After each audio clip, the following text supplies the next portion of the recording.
English. What is it? Where did it come from? And where is it going? This is a course of lectures on the history of the English language. I'm Seth Lehrer of Stanford University. And in the course of this set of lectures, we're going to look at some of the ways in which the English language developed from the mix of Germanic dialects in Anglo-Saxon England, from Old through Middle and Modern English, and also how the study of language in the 19th, 20th, and 21st centuries has affected the ways in which we think of ourselves as speakers of the language. And so we're going to be looking at society. We're going to be looking at literature. And we will, of course, be looking at words. But among the many questions we need to ask is precisely what the English language is. And so let me begin by reading some passages from different periods in English. See if you can understand what I'm saying. See if you can hear the modern words behind the old pronunciations. Passage 1. Nu shullan hergan, hefan riches ward, Methodus mechti, and his mudgedank, werk wulderfader, swahi wundra jechwes, eche drichten, or aanstellide. He erst shop, elde barnum hebben til rofa, helig scheppen, tha middangjerd mankenesward, eche drichten, efter tirda, firm foldo, Freya almechtig. Was that English? It is the Northumbrian dialect of Old English, the poetry of Cadman from about the year 680. Now, let's turn to another example of English. Juan that April, with his shore sota, the drocht of March hath persed to the rota, and bathed every vein in switch liqueur, of which vertu engendred is the fleur.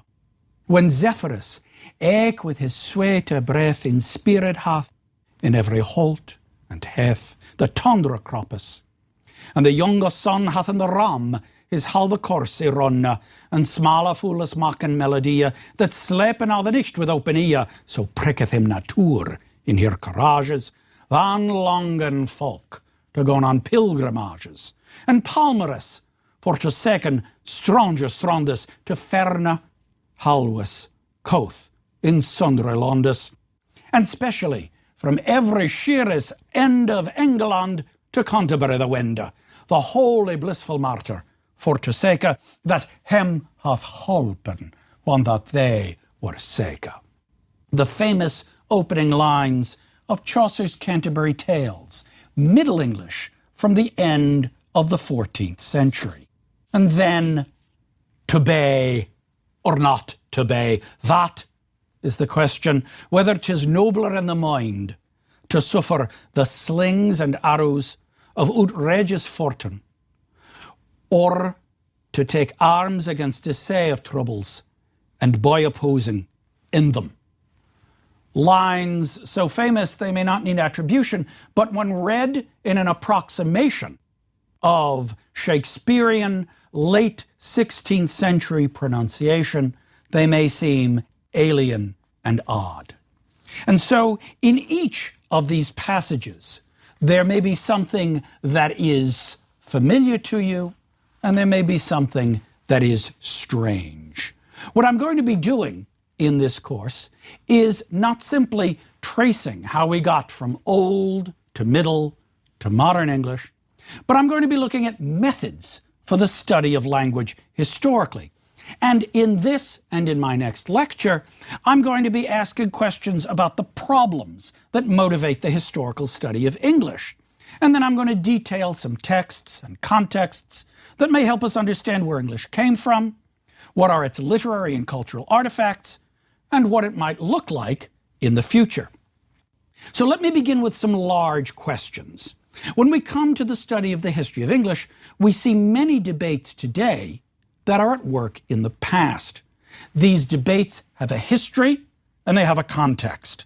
And we can understand our own contemporary and social issues about language with the past. And so a good place to begin is there a standard English? Should there be a standard way of speaking and writing, irrespective of the region from which we come, the class from which we originate, and the language that we grew up with? Now, this may be a debate today, but it is a very old one as well. As early as the 10th century, teachers in the church schools of Anglo-Saxon England were arguing the same point. Some of these teachers claimed that there should be rules for spelling, for pronunciation, for dialect, and usage. And as we will see in subsequent lectures, those debates bequeath to us not just larger arguments about language, but the very literary texts we read. Texts such as Beowulf, Cædmon's Hymn that I began with, and other works from the Old English period that are the product of the medieval scriptorium. In the later medieval period, the 13th and the 14th and the 15th centuries, there were questions too about what constituted a standard. Should it be the speech of London? Should it be the language of a particular region? Should it have lots of French words in it, or should it not? And in the 16th and 17th centuries, pedagogues and pedants debated on whether a standard should now be grounded in university education. In the 18th and the 19th centuries, these debates were played out in the schools and in the courts and in the official loci of royal or regional or administrative production. American English also invites us to ask questions about a standard. Should we take a regional standard as a model? Or should we take standards from learning and education? Now, when we ask questions about standards, we must ask another set of questions, and this will be another central theme for this course. Should the study of language be prescriptive or descriptive? Now, what do I mean by these terms? When we study English, and when we use a dictionary, we are ostensibly recording such things as spelling, meaning, pronunciation, and usage. But when we describe, when we record, we are in so many ways also prescribing. That is, when we say something about English, if we have a particular level of authority, if we speak with a rhetorical control, if we are affiliated with institutions of arbitration, or if we find ourselves ensconced in print, our words may take on a level of authority that makes each description into a prescription. In other words, when we describe something, we may be telling people how things should be, not just how things are. And this history is central to the study of language. From the Anglo-Saxon period to the present, the question raised by teachers and scholars was really, should we prescribe behavior? And when we look at the history of dictionaries, we are invariably looking at the ways in which particular authors, editors, and scholars adjudicate between their need to describe a language as they perceive it, but also their position as a regulator or a legislator of language. Is such a thing possible? As we will see in later lectures, such dictionary makers as Samuel Johnson, whose great dictionary of 1755 is in many ways the fulcrum on which previous and subsequent lexicons balance, Samuel Johnson recognized by the time he finished his dictionary that English was as mutable, as fluid, and as ever-changing as perhaps a river or a stream, and that in trying, as he said, to enchain a syllable, one might as well try to lash the wind. Is prescription something that is futile? Very often, what we prescribe are not just habits of pronunciation or forms of spelling, but categories of grammar. And one of the central questions that I'm often asked is, why is English grammar seemingly so simple? And by this, most people mean something like the following. When we study French and German, when we study modern European languages, what we're invariably looking at are forms which have grammatical gender, forms that have case endings, all kinds of things in grammar books that we need to memorize. When we study Latin, we study grammar. English doesn't seem to have that kind of thing. And one of the issues in the study of English is therefore why English moved from a highly inflected language in Old English to a relatively uninflected language in modern English. And this narrative dovetails with other narratives. For example, narratives about pronunciation and narratives about spelling. When we look at grammar and when we look at case endings, we're very often looking at the ways in which people spelled, wrote, and pronounced. And some of the arguments that we'll see later in this course hinge on whether or not habits of pronunciation changed grammar. In other words, did people stop pronouncing case endings? Did people stop spelling the way they spoke and start spelling according to conventions? And so this relationship between grammar and spelling is a central one. Let's look at spelling.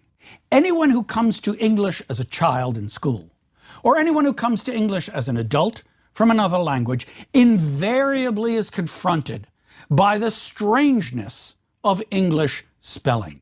There are many what we call silent letters.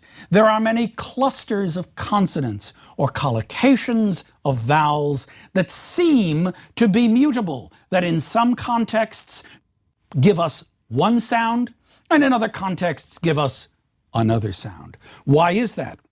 One of the jobs of this course of lectures will be to show how English spelling has remained historical and etymological. And by this I mean the following. What we will see is that English spelling, by and large, preserves older forms of the words. That in the course of the history of English, there was a kind of consciousness, a deliberate recognition that the history of words could be preserved in spelling. And so we have words like night and knee and knife and marriage and enough. And these would have been pronounced in Old English, knicht and kneo, or in Middle English, knicht and knee. We would have had mariage in Chaucer's Middle English. We would have had nama in the Middle English of his time. And we would have had enoch for enough. And so what we're looking at is the way in which sounds have changed, but spelling has not.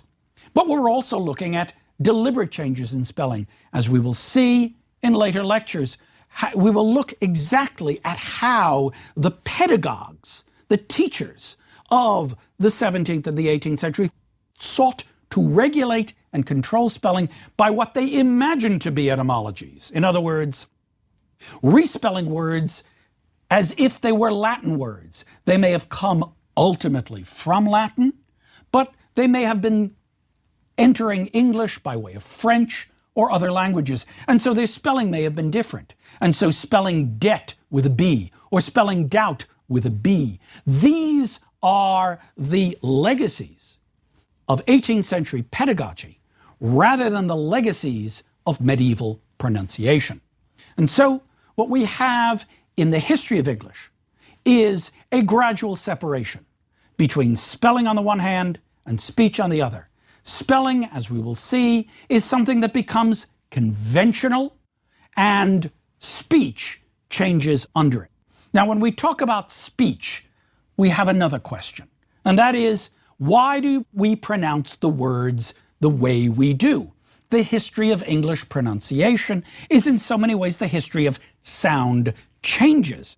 And so many people ask me, how do you know how Old English sounded? How do you know how Chaucer sounded? How do you know how Shakespeare sounded? Well, one of the things I'm going to be doing in this course is trying to answer those questions. And for now, let me just say that there are a variety of resources available to us. Some of them exist in the forms of spelling of words. Some of them exist in textbooks for children in the medieval and Renaissance and later schoolroom that teach them how to pronounce Latin by means of their own vernacular. Some of the evidence is in rhyme and in verse. Some of the evidence, especially beginning in the 16th century, lies in the work of scholars of that time who sought to record changes in pronunciation, who tried to invent what we might call systems of phonetic transcription. And so scholars have been able to reconstruct with a reasonable degree of accuracy what English sounded like at different times. English sounds different also in different regions. And a theme of this course will also be the nature of regional dialect. There were regionally defined dialects in the British Isles from the beginning. And Old English had regional dialects, as did Middle English and Modern English, and as American English does as well. And so, one of the questions I will ask will be precisely, how do we recover dialect sounds? What is the relationship between regional dialect and a national standard? And what is the impact of regional dialect on the development of a standard? Now, dialects come in contact, but languages also come in contact. And another question I want to ask is what happens when languages come in contact? Old English speakers came in contact with speakers of French during the Norman Conquest, and that irrevocably changed the sound, the sense, the vocabulary, the idiom, the structure of the vernacular. In the period of the 15th, 16th, 17th, and 18th centuries, explorers from England and from Europe came in contact with speakers of other languages. Sometimes they were the languages of European trade. Sometimes they were the non-European languages of exploited or colonized peoples. New words were always coming in, and with these new words came changes in the structure and idiom of the language. And yet, such changes could also affect not just vocabulary, they could affect pronunciation. When we look at changes in the sound of English, we can see changes that are precisely due to these kinds of languages and dialects in contact. The so-called Great Vowel Shift of the 15th and the early 16th centuries, for example, may have resulted from a variety of dialects coming into contact, from the loss of French as the prestige language in late medieval England, and from the need to recreate among an educated, literate elite a form of pronunciation that would in effect replace French, now not as a prestige language, but as a prestige form of language. And when we look at these languages in contact, we need also to look at translation. Is translation the word-for-word mapping of one language onto another, or is translation something else? One of the key objects for the study of translation in this course is going to be the Bible. People have been translating the Bible into the vernacular since the Anglo-Saxon period. And when we look at the Bible in Old English, in Middle English, and in Modern English, when we look at the King James Bible, we're going to be looking not simply at translation, but we're also going to be looking at another phenomenon, and that phenomenon is archaism. That is, what are the circumstances in which you want your language to look and feel old? What are the circumstances in which a translation can give us evidence of the history of language embedded in it? What are the circumstances in which a text of a given time reflects not the speech of that time, but the teaching of an earlier time? And how, in the case of the King James Bible in particular, how did this highly formal and archaizing form of English prose, how did it have an impact on later writers? How did it have an impact in particular on writers of the American 19th century, writers such as Abraham Lincoln, Frederick Douglass, Herman Melville, or writers such as Joel Chandler Harris, who in the Uncle Remus stories gives us narratives that are as much stories of the Bible as they are lyrics of the barnyard. What we see in the history of English is a collocation of texts, is a collection of influences, is a story of contacts. But what we see in the history of English as well is a history of our own speech and the literature we read and remember. One of the arguments of this course is that to understand the history of English is to understand in so many ways the history of our own culture and society. That is, each one of us imagines him or herself in language. And whether or not we believe that language is something acquired or learned, whether we believe that language is innate or language is learned, whatever we believe about the relationship between language and mind, language and society constitute a bond of personal expression. And many of the texts that I will be looking at in the course of this set of lectures are texts that are about creation. In the ones that I read to you just now, the creation of the world in Caedmon's hymn, the origins of spring and the renewal of life in Chaucer, and the possibility of extinction, to be or not to be, in Hamlet's soliloquy. To create or to uncreate, we always create ourselves in language. And I will be looking at literary texts that focus on the ways in which an attention to the history of the English language gives us an attention to the imaginative space of self-creation. Now, I want to lay out a kind of roadmap for this course. And in the remainder of this lecture, I'm going to give you some of the highlights of the following 35 half-hour lectures here. I'm going to begin with issues of method. That is, I'm going to begin with how we study language and what the discipline of historical linguistics might be. And so, in order to do this, we're going to need to look at the way in which sounds are produced in the mouth. We're going to need to look at how earlier forms of language are reconstructed or reimagined by scholars. And we're going to need to look at the study of language in society. And so, in my subsequent lectures, we're going to see articulatory phonetics, the study of sound. We're going to see comparative philology, the reconstruction of earlier historical forms. And we're going to see sociolinguistics, the study of language in the group. We're going to see these as fundamental methods of analysis for understanding the history of English.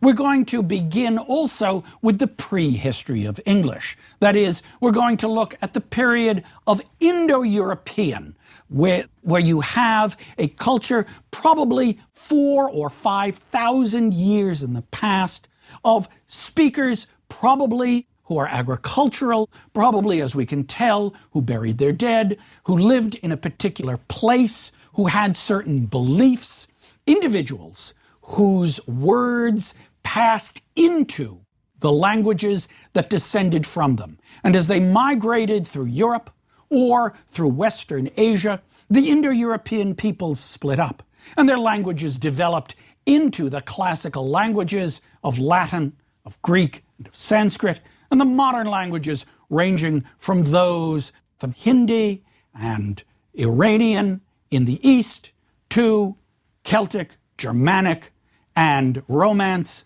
in the West.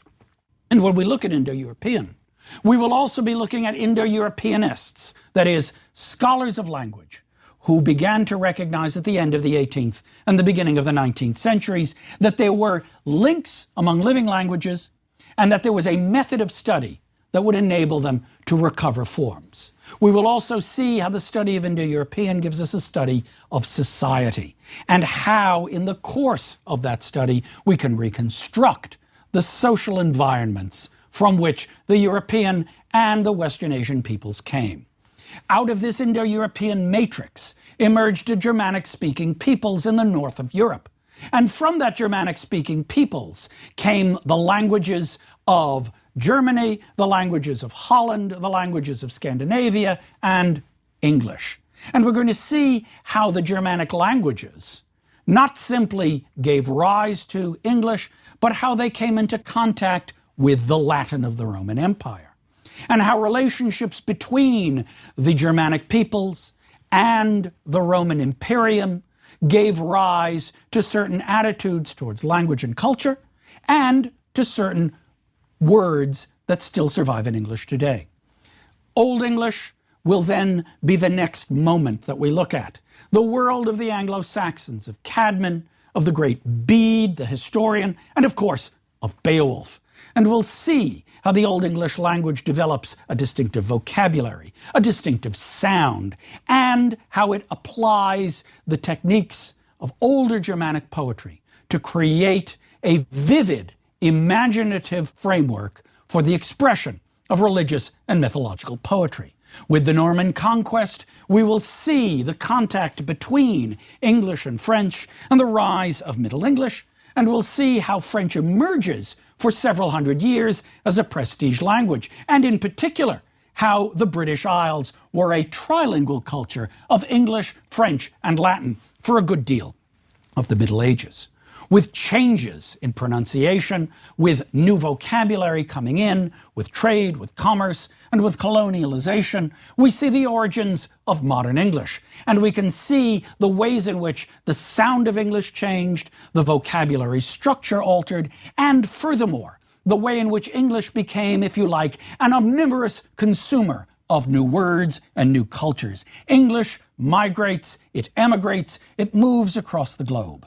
And in lectures on American English, and also on what I will call the Anglophone world, we will see how contact with other cultures changes language, but also how each culture looks back to the history of the language to, if you like, invoke as well as to evoke its origins in a particular cultural moment. When we look at the history of English in the world, we also need to look at the future of English.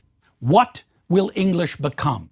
In my final lectures, I'll raise some provocations about how things like the World Wide Web, or English language literature abroad, or the internet, or such phenomena as email, or text messaging, how these various phenomena are changing the English language as we live it at the beginning of the 21st century.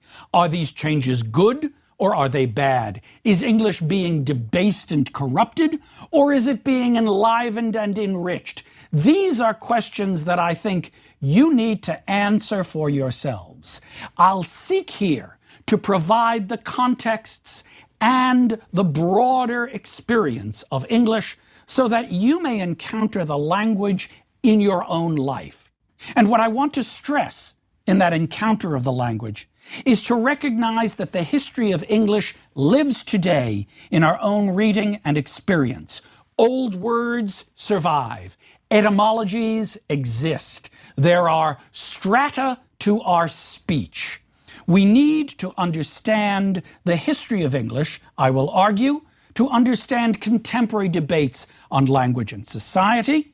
And I will argue, too, that we need to understand the regional richness and diversity of English abroad, English in America, English in the British Isles, in order to understand what the building blocks of imaginative narrative have been for writers of the past 1,000 years. And so, the richness and the scope of English are the theme of my study, but this is not simply a celebration of a language. English is no better than any other. No period of English is any better than any other period of English.